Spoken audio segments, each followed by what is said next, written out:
Continue.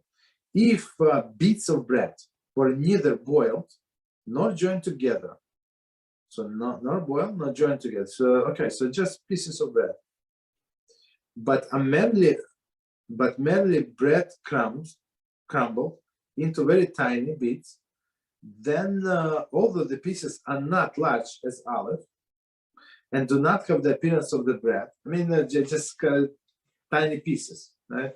They not the appearance of the bread. One must nevertheless make over them the blessing of kamotze.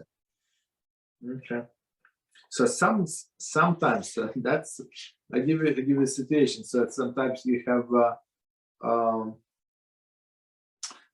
you finish your meal and you said birchas hamazon, and now in your plate you see some crumbs or whatever on the plate where the bread was. So you cannot just eat them. You cannot just eat these crumbs. You have to go wash your hands and say chamotze, right?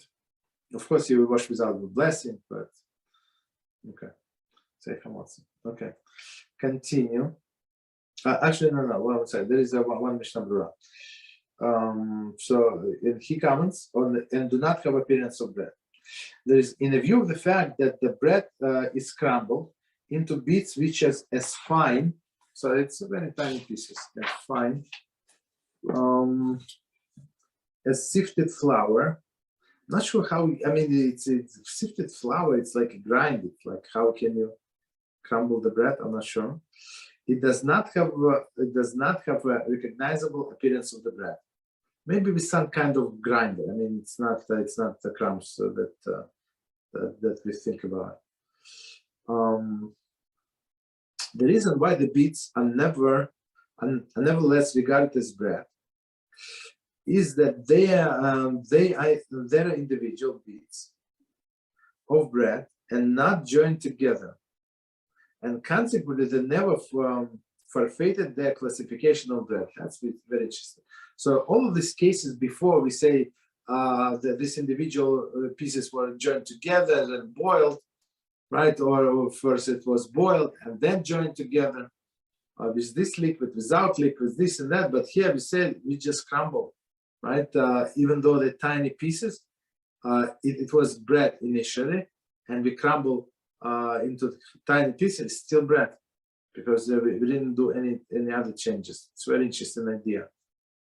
So meaning the status of the bread did not change. Size did, but not the status.